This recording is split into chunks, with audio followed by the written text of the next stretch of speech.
everyone, my name is Jonathan Gaona. Good morning. My project is an elementary school.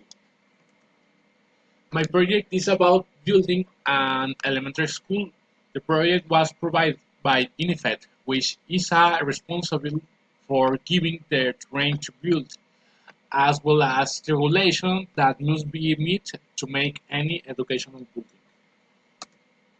The terrain there is a new subdivision, Portal de Lincoln, in Garcia, Nuevo León, and consists of 21,000 square meters of terrain, in which sought to build a kindergarten, elementary school, and high school, divided into three parts in the terrain.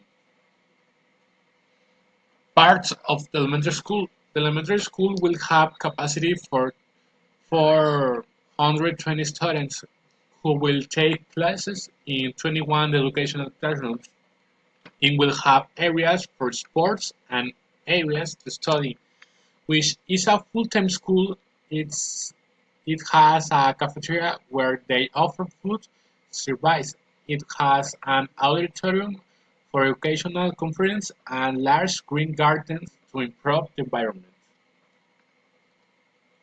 In conclusion, the place was designed to attract more people to live in the new fraction and for there to be a new possibility to meet the needs of study of the population. Uh, this is my project and thank you.